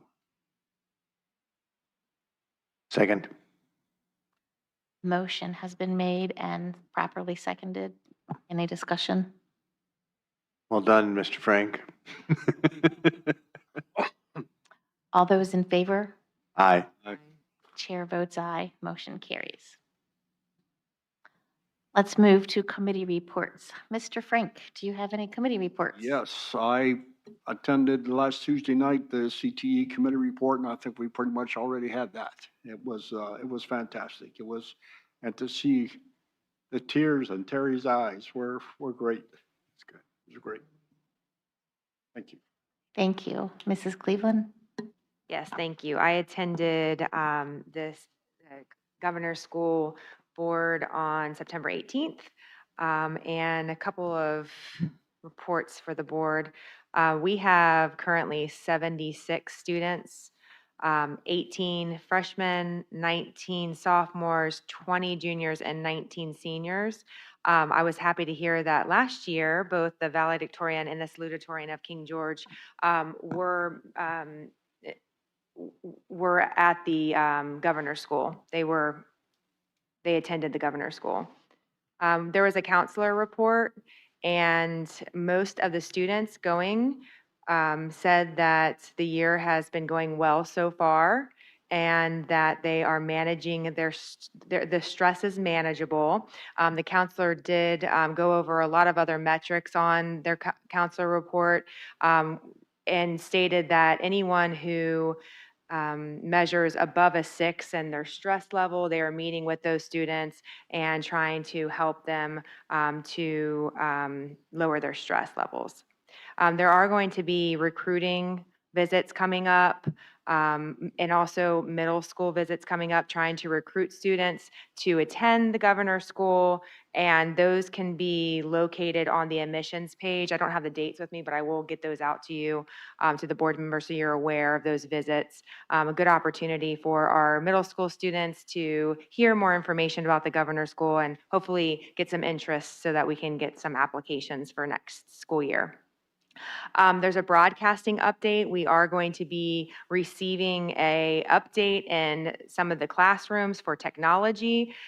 We are going to receive a total of $67,317 worth of upgraded technology equipment from the Governor's School. That is going to be brought into King George County. So that's really exciting for King George. Also, what I wanted to share was some information about the AP scores. In 2025, there was 149 tests taken in King George County with an 82% pass rate on the AP scores, which is absolutely amazing. And that was up 4% from last year. It looked like with a couple of dips here and there, year over year, they are going up, which I just think is remarkable when you see those pass rates for those AP scores, which really says a lot about those teachers at the Governor's School. So that's all. Thank you, Mrs. Cleveland. Mr. Bush? We are having an ATI meeting on Wednesday, day after tomorrow. Dr. Boyd and I will both be there, and it'll be one of the first of the year. Well, it'll be the first one of the year, actually. And then the SEAC meeting will not, I believe it's the first week in November.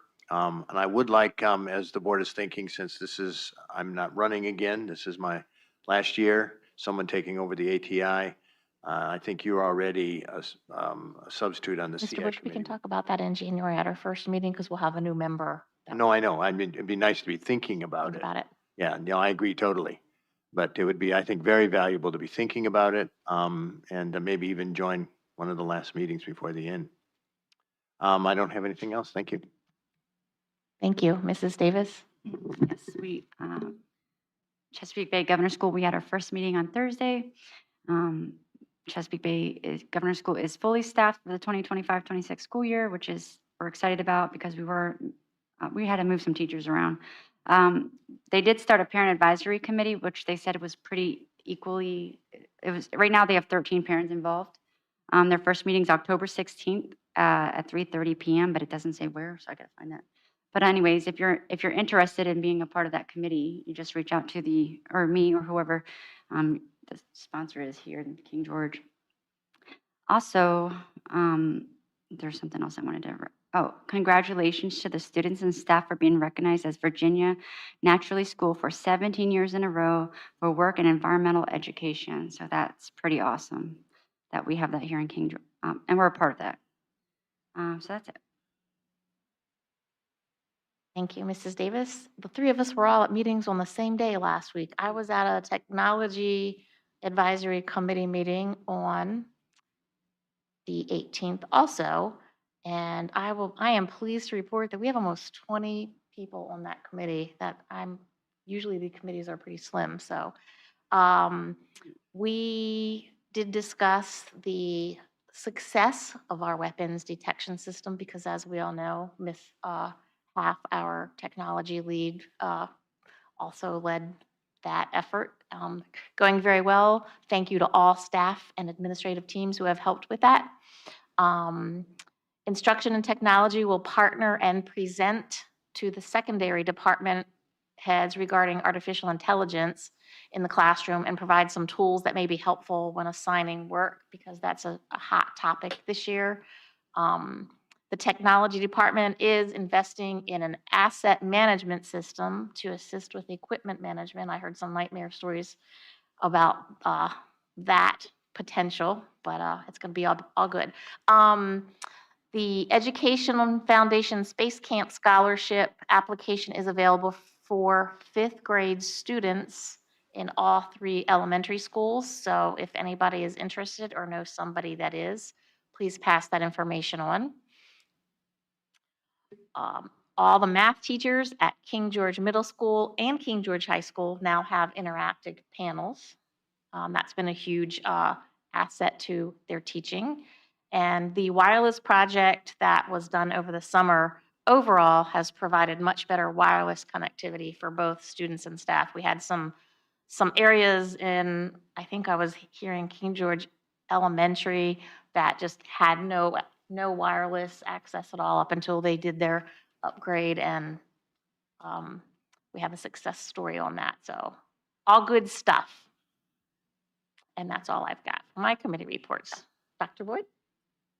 Yes, Madam Chair. So really quickly, I'd like to just highlight a few things. You should have received an email about a legislative breakfast for Region 3.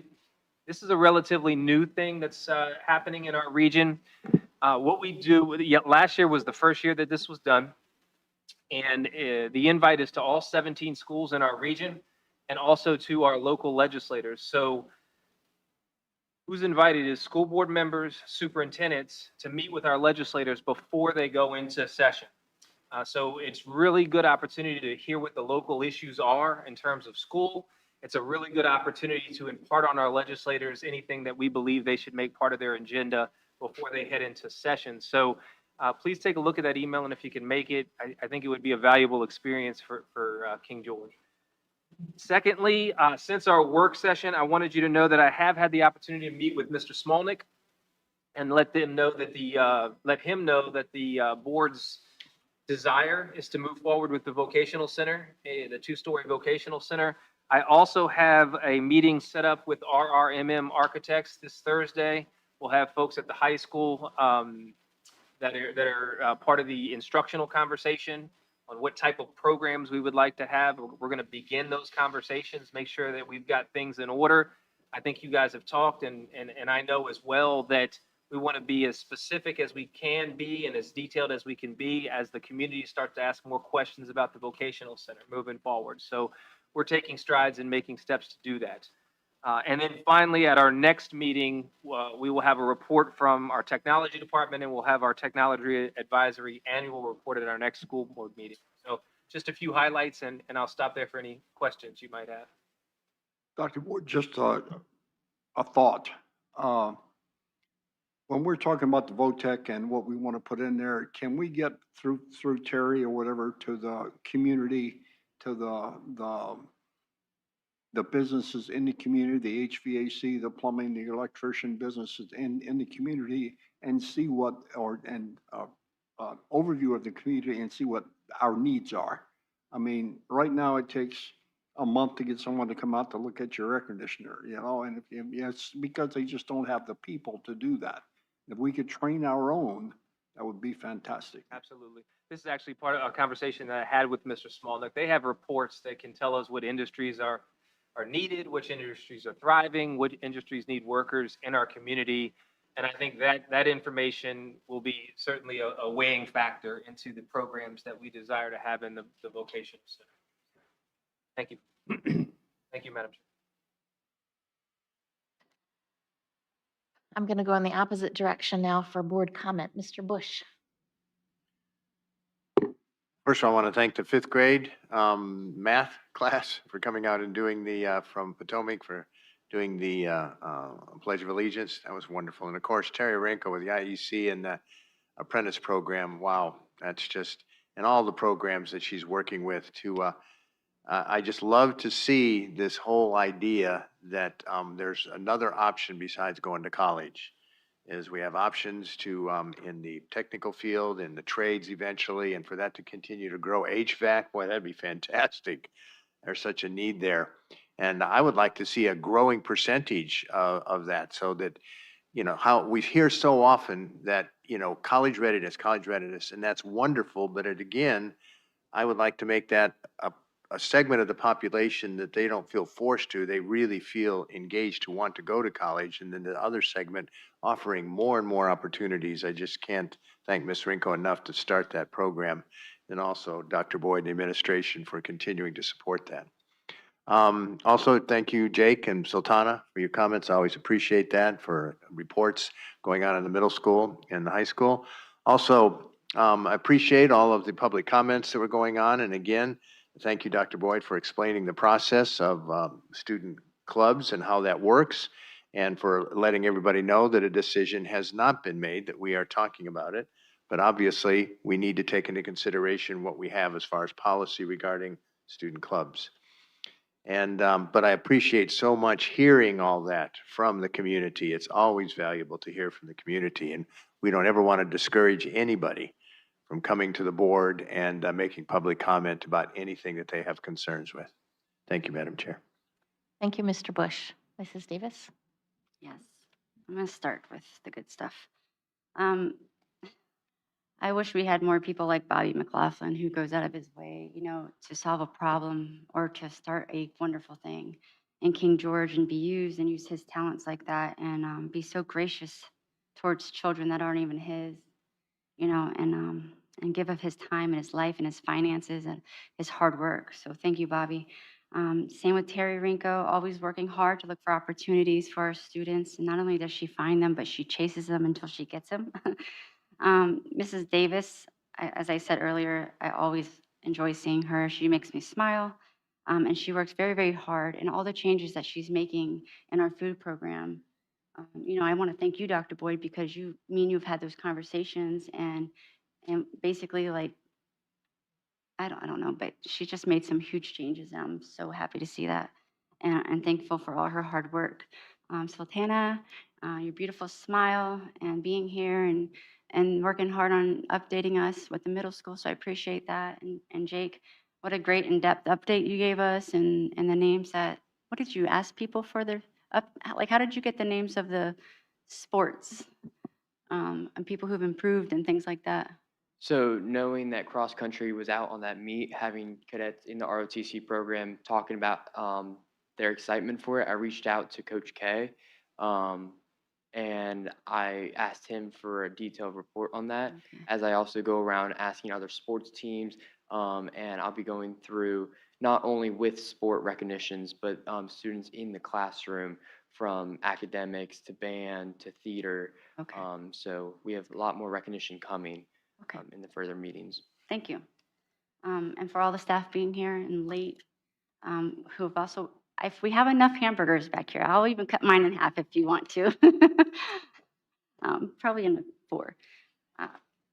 I'm very troubled tonight. I do appreciate the community coming out. I think that's their right to do that. And whether we agree or we don't agree, and there was both sides here that did and didn't, and I do appreciate that. What some of the things that concerned me was, I'm going to be careful, not because of anything. I just don't want to. I want people to know that I love everyone, and I want to do what's right for this community and for our students. And I am aware that there's students here that would like, that do get bullied. I was bullied. There's other students here, I want to address things that need to be addressed and fix them and of that nature. But what's hard for me sitting here and with these public comments that came in, and there's a board member out here that is chair of a board in King George who has a vice chair that basically said, if you're not of a certain party, go kill yourself.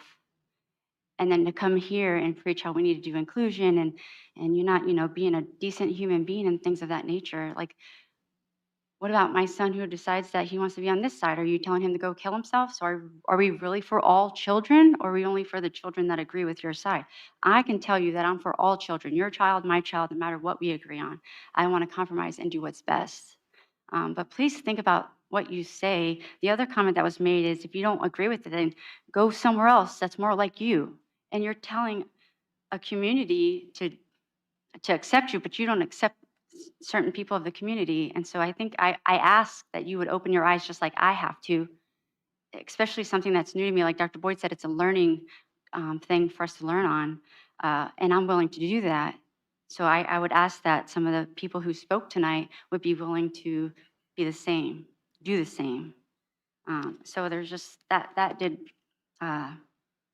and there's no apology given on the go kill yourself thing that's been put out there. And if there's a lot of people in this crowd today that work with that committee, and there was no apology given, that person's still vice chair of that club. And it's just, I have to speak about that. I don't lose my right, to speak the truth just because I'm a school board member. Thank you. Thank you, Mrs. Davis. Mr. Frank? As always, I'd just like to thank all the teachers and staff for all that you do. Also like to thank our school representatives for their professionalism up here. I mean, this is a really good example of what we have in our schools, and that's great. We've already talked about Ms. Rinko and what she does for every one of us. And I'm looking forward to her participation in our new VOTEC Center if we can get that thing rolling. And I think it'll be great. And again, just thanks for everything you do. Thank you, Mr. Frank. Mrs. Cleveland? Thank you. And thank you to staff who came out tonight and sat through this meeting with us. Appreciate the student reps for giving us updates and being here as well. Thank you to Ms. Davis. And I promise I'm going to get probably all 3 of my kids who have a negative balance paid. It does sneak up on you, but I make sure I do that. I did tell her that I was in the negative. But always good to hear how the departments are doing and how they do things. So I really appreciate all the efforts that's put in to those presentations and when they come out. I'm so excited to hear about our community partners and all the work that Terry Rinko is doing. Not all kids want to go to college right after school, and just giving them an opportunity for some really great careers, right here in our community is just, I can think of people that are going to the high school right now that would just thrive off of that. And so I'm just so thankful that we have those community members and those companies that are investing in our schools and investing in our students. And also thank you to our donations. That's pretty awesome that we got some money to our football program and to our library. But I'm happy about our football program too. And I will say that I went to the middle school football game, what was it, last Friday night. And they are so remarkable. And I have got to say, those coaches are so awesome. And I don't think we thank our coaches enough, like all of the coaches, right? Them coming out and putting their heart and soul into those kids. And I just appreciate that so much. So thank you to the coaches out there. We really appreciate you. Thank you, Mrs. Cleveland. Thank you to everybody that was here this evening. I don't know that Mr. Pacelli's class was mentioned during all the thank yous, so I'm going to give a shout out to him and his class. Enjoyed that song. And all the presenters and the speakers this evening, appreciate everything. Definitely appreciate the students' feedback and input because I learn things every week from you that I didn't know was going on. So thank you. And all in all, just the positive attitude of everybody, given, everything that's going on, we are still marching on with a positive attitude and smiling faces. Thank you to all of you out there that do that every day. I come and see everybody just cheering woo-ha-ha for all the kids, and they need that. And if you can get out and support your sports teams, do that. I've been trying to get to a game a week, and it's exhausting, but I'm trying. We do have some great student athletes. And thank you for all the staff and admin for your time and dedication sitting here. And go for our homecoming game. I hope everybody can make it out, and we're going to try and win really well this time. Thank you, though, really, for everything that you all do. Appreciate you. And that's all. I need a motion. I have, just a closed meeting, I'm sorry, there's an addition, so Yep. let me go ahead and read it. Okay. Pursuant to State Code Section 2.2-3712A of the Code of Virginia, I move that the board convene in a closed meeting to review hires, substitutes, resignations, and stipends and retirements, and especially specifically for review the superintendent's evaluation as permitted under 2.2-3711A, number 1 of the Code of Virginia. Second. All in favor? Aye. Aye. Chair votes aye. Motion carries. We're now in closed session.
attention.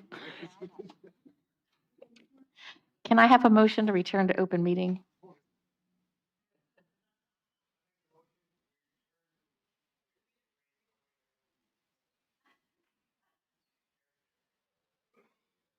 Totally forgot. I make a motion that we return, hold on, that I move the King George County School Board return to open session and certify that pursuant to State Code Section 2.2-3712D, only public business matters lawfully exempted from open meeting requirements under this chapter, and only such public business matters as were identified in the motion by which the closed meeting was convened were heard, discussed, and considered in the meeting by the public body. All in favor? Aye. Aye. Aye. Aye. Chair votes aye, motion carries. I make a motion that we approve all of the items that were discussed in closed session. Second. And Certify. Certify. Certify. Certify. Certify. Certify. chair certifies. All in favor? Aye. Aye. Chair votes aye, motion carries. You think? Somebody has to make a motion to adjourn. I make a motion that we adjourn until 5:30 on 6 October here in the boardroom. Second. All in favor? Aye. Aye. Chair votes aye, we are now adjourned. I am so stuck. Yeah, grab some more food. Oh my gosh.